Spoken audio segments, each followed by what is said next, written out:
اگلا سوال ہے، میرے ساتھ اکثر اوقات ایسا ہوتا ہے کہ جب میں نماز پڑھتا ہوں تو 1 یا 2 رکعتوں کے بعد شیطان مجھے شک میں ڈال دیتا ہے کہ تم نے اتنی رکعتیں پڑھی ہیں نہ کہ اتنی، اور یوں مجھے ہر نماز کے اینڈ پر سجدہ سہو کرنا پڑتا ہے۔ پلیز مجھے اس آزمائش سے نکلنے کا طریقہ بتا دیں، شکریہ۔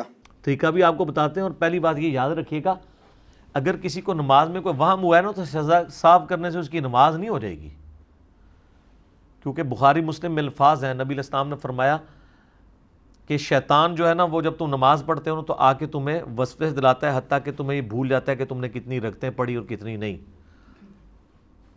تو اس میں آگے الفاظ ہیں، نبی علیہ السلام نے فرمایا کہ تم یقین پر بنیاد رکھو اور اینڈ پہ 2 سجدے کر لو۔ تو یقین پہ کیسے بنیاد ہوگی؟ اگر مجھے یہ شک پڑ جائے کہ میں نے 3 پڑھی ہیں یا 4، تو یقین کس کا ہے؟ 3 کا۔ 3 یا 4 میں جب شک پڑا تو یہ تو نہیں کہ میں نے 2 پڑھی ہوگی، 3 کا ہو گیا نا۔ تو آپ یہ سمجھیں میں نے 3 پڑھی ہیں۔ بخاری مسلم کے الفاظ ہیں، اگر تم نے نماز جتنی شیطان نے تمہیں یعنی جو وسوسہ دلایا ہے وہ وسوسہ ہی تھا، تو یہ تمہارے جو اینڈ پہ تم ایسا کرو کہ اینڈ پہ 2 سجدے کر لو سہو کے، وہ تمہاری پوری نماز کو جفت کر دیں گے۔ اگر تم نے 4 کی بجائے 5 پڑھ لیجیے، اور اگر آپ نے 4 پڑھے تھے تو یہ 2 سجدے شیطان کو ذلیل کر دیں گے۔ اس کے لیے سجدہ سہو کے 5 طریقے احادیث کے اندر آئے ہیں۔ سب سے آسان طریقہ یہی ہے کہ سجدہ کرنے سے پہلے، جو بخاری مسلم میں آتا ہے، تشہد جب پورا مکمل ہو جائے آپ کا، سلام پھیرنے سے پہلے 2 سجدے کریں، پھر دوبارہ بیٹھیں اور تشہد پڑھے بغیر ہی دونوں طرف سلام کر دیں، یا آپ 2 طرف سلام پھیر چکے ہیں اس کے بعد 2 سجدے کریں پھر آپ بیٹھ جائیں، اس کے بعد سلام پھیرنے کی ضرورت نہیں۔ اور تیسرے طریقے میں دونوں طرف سلام بھی ہے، تشہد والا بھی ہے، میرے علیحدہ سے کلپ ہے، مسئلہ 92 ریکارڈڈ ہے۔ سب سے آسان طریقہ یہ ہے کہ آپ نے سلام پھیرنے سے پہلے 2 سجدے کرنے اور پھر بیٹھ کے ساتھ ہی دائیں بائیں سلام پھیر دینا ہے، تو آپ کی نماز ہو جائے گی۔ لیکن اگر آپ کو بالکل ہی کوئی پتہ نہیں ہے تو سر نماز ہی آپ نے دوبارہ پڑھنی ہوگی۔ آپ سے اگر میں پوچھوں یقین پہ بنیاد رکھیں، تو آپ کہیں مجھے تو یہ بھی نہیں پتا میں نے 1 بھی پڑھی ہے کہ نہیں، ایڈے ہی کو وہم پہ گیا، پھر تو تھوڑا کوئی علاج نہیں ہے۔ اچھا لیکن ہمارے پاس اس کا بھی علاج ہے، لو جی پھر اے بھی علاج لے لو۔ میرے سے نا ایک دفعہ ایک بندے نے کہا جی میں رکھتے بھول جاتا ہوں، بڑی کوشش کی ہے، اور کہتا ہے ہر نماز میں بھولتا ہوں۔ میں نے کہا کوئی مسئلہ نہیں ہے، میرے پاس ٹوٹکا ہے۔ کہتا کیا؟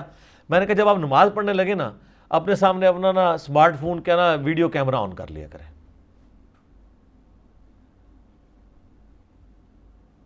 جب آپ کیمرہ آن کریں گے تو جب آپ نماز پڑھ رہے ہیں تو آپ کی ویڈیو بن رہی ہے۔ تو میں نے کہا جب آپ کو جیسے ہی جس نماز میں شک پڑے نا، آپ نے نماز کو تو ادھر ہی چھوڑنا ہے، کیمرہ لا کے چیک کرنا ہے، تو آپ کو 2-3 بار پتہ چلے گا کہ تو آپ کو خالی وسوسہ دلاتا ہے، وہ کیمرہ تو بتا رہا ہے کہ آپ نے نماز صحیح پڑھی ہے۔ وہ جناب نے کیمرہ لایا، انہوں نے نماز بھول گئی۔ جب کیمرہ چل رہا تھا نا تو اب اس کو کانفیڈنس تھا کہ میں صحیح پڑھ رہا ہوں، تو شیطان ہی ناس گیا کیمرے دی وجہ نال۔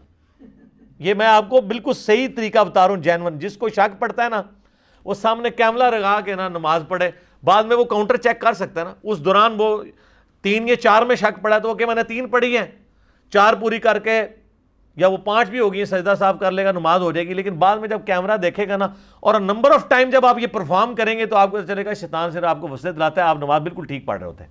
ایک یہ کیمرے والا طریقہ ہے جدید، ایک مدنی طریقہ۔ ایک اور طریقہ ہے کہ آپ صورتیں فکس کر لیں ہر رکعت کی۔ آپ ہمیشہ 4 رکعتوں میں پہلی رکعت میں قل یا ایھا الکافرون پڑھیں، دوسری میں قل ھو اللہ احد پڑھیں، تیسری میں قل اعوذ برب الفلق پڑھیں، اور چوتھی میں قل اعوذ برب الناس۔ میری یہ روٹین ہے، یہ اللہ کی محبوب ترین صورتیں ہیں، خصوصاً آخری 3 صورتیں تو المعوذات ہیں، اور جو سورہ الکافرون ہے وہ تو شرک سے برات کا اعلان ہے، اس کے تو علیحدہ فضائل ہیں۔ سر آپ کبھی بھی نہیں بھولیں گے۔ آپ مجھے بتائیں جس نے قل یا ایھا الکافرون پڑھی ہوئی ہے، کوئی ایڈی سیدھی صورت ہے؟ عام بندے تو یاد ہی نہیں ہوتی ہے، مکس ہو جاتی ہے، قل یا ایھا الکافرون لا اعبد ما تعبدون ولا انتم۔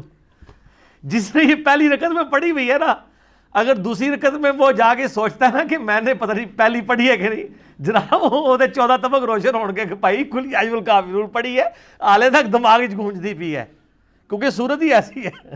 اچھا دوسری میں آپ پڑھیں سورہ اخلاص۔ سورہ اخلاص تو اتنی آسان ہے، جب آپ نے پڑھی ہوگی نا قل ھو اللہ احد، اس سے تو ہمارا شغف ہی ایسا ہے۔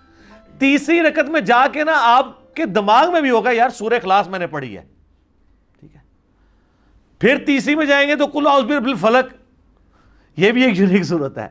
تو اس طریقے سے بھی آپ کو نا یہ مسئلہ حل ہو جائے گا. اچھا بعض لوگ سجدے بھول جاتے ہیں، پتہ نہیں ایک کیتا ہے کہ دو کیتے ہیں. آسان سا حل ہے کہ آپ یقین پہ بنیاد رکھیں. اگر آپ کو نا ایک یا دو آپ کے میں نے ایک ہی کیے ہیں، ایک اور کرتے ہیں تو تیسرا ہی ہوگا نا. اینڈ پہ سجدہ صاحب کر لیں. سجدہ صاحب بہرحال ہر کیس میں کرنا ہوگا کیونکہ وہ شیطان کو ذلیل کرنے کے لیے نا. بعض لوگ کہتے ہیں جی وہ ہر نماز میں ایسا ہوتا ہے. یہ جناب ان کے ساتھ ہوتا ہے جو دو سجدوں کے درمیان والی تسبیحات نہیں پڑھتے. اگر آپ دو سجدوں کے درمیان جلسے کی جو تسبیحات ہیں، رب اغفر لی رب اغفر لی یا اللہم اغفر لی وارحمنی واہدنی وعافنی وارزقنی، یہ پڑھتے ہیں نا، تو جب آپ دوسرے سجدے میں جاتے ہیں نا تو آپ کو اتنی شارٹ میموری نہیں کسی کی ہوتی کہ وہ رب اغفر لی پڑھ کے دوسرے سجدے میں گیا اور وہ یہ بھول گیا کہ میں ابھی رب اغفر لی پڑھ کے ہوں. آپ کے کان گونج رہے ہوتے ہیں رب اغفر لی کے، تو وہ آپ کی حفاظت ہوتی ہے کہ یار میں نے اس کا مطلب پہلا سجدہ کیا ہے تبھی تو میں نے رب اغفر لی پڑھا ہے نا. یہ جلسے کی تسبیحات کی ایسی برکت ہے. میں نے کئی لوگوں کو بتایا جو تسبیحات نہیں پڑھتے تھے، جب انہوں نے تسبیحات شروع کی ہیں تو وہ ان کو سجدوں کا عوام آنا بند ہو گیا. ٹھیک ہے. باقی اگر کوئی کسی کوئی بھول گیا ہے، تشہد درمیان والا رہ گیا ہے، کوئی مسئلہ نہیں، اینڈ پہ سجدہ صاحب کریں. اس کے لیے تو تشہد بھی دوبارہ پڑھنے کی ضرورت نہیں، وہ بھی حدیث بخاری مسلم میں موجود ہے. نبی علیہ السلام بھی بھول گئے تھے، آپ نے ایک دفعہ 5 رکعتیں پڑھا دی تھی زور کی، ایک دفعہ 3 پڑھا دی تھی. تو آپ علیہ السلام نے کہا میں بھی بھول جاتا ہوں جس طرح اور انسان بھولتے ہیں، جب میں بھول جاؤں تو تم مجھے یاد کروا دیا کرو. اور بخاری مسلم ہے کہ امام کو لقمہ دو، مرد سبحان اللہ کہیں اور عورتیں تصفیق کریں، یہ ہاتھ پہ ہاتھ مار کے. عورت کی آواز کا بھی پردہ ہے. عورت سبحان اللہ کہہ کے نہیں کہے گی، غلطی پہ آگاہ کرے گی. عورت کے پردے کا آپ ذرا لیول دیکھیں. اور سبحان اللہ کہنا ہے، اللہ اکبر نہیں کہنا. ہوتا ہے نا اب کوئی امام پہلی رکعت میں تشہد بیٹھ گیا نا، پیچھے والے زور لگا رہے ہوتے ہیں اللہ اکبر اللہ اکبر، تو اس بیچارے کو تو سمجھ نہیں لگتی کہ یہ مجھے کہہ رہے ہیں یا کوئی کسی بندے نے آ کے اللہ اکبر کہہ کے نماز شروع کی ہے. سبحان اللہ جب آپ کہیں گے نا تو سبحان اللہ نماز میں کہیں نہیں سبحان اللہ صرف اکیلا سبحان اللہ نہیں آتا، سبحان ربی اللہ یا سبحان ربی العظیم آتا ہے. سبحان اللہ کا کیا مطلب ہے؟ اللہ غلطیوں سے پاک ہے. مراد یہ کہ تو نے غلطی کی ہے، یہ اس کی حکمت ہے. سبحان اللہ کہہ کے آپ غلطی سے آگاہ کریں. اور یہ یاد رکھیے گا درمیانہ تشہد کسی کا چھوٹ گیا ہے اور وہ چلا گیا نا قیام میں، تو اب سنت یہ ہے کہ نبی علیہ السلام فرمایا جب قیام میں پہنچ جاؤ نا پھر واپس آنے کی ضرورت نہیں ہے، پھر سجدہ صاف کرو. کئی بیچارے قیام سے اس کو گھسیٹ کے واپس درمیان والے تشہد میں لے آتے ہیں، یہ خلاف سنت ہے کیونکہ نبی علیہ السلام منع فرمایا. سجدہ صاحب کے اوپر ایک پورا چیپٹر ہے مشکات کی پہلی جلد کے اندر، اگر آپ وہ دیکھیں یہ ساری حدیثیں آپ کو مینیجیبل فارم میں مل جائیں گی. لہذا زیادہ ان چکروں میں نہ پڑا کریں. لوگ اس طرح کے معاملات میں پڑے رہتے ہیں، ایسے ایسے وسوسوں کا شکار ہوتے ہیں، اور بعض لوگ اپنی تجوید ہی ٹھیک کرتے رہتے ہیں، آدھا گھنٹہ نماز ہی پڑھتے رہتے ہیں. اتنا زیادہ وہم میں نہ پڑیں.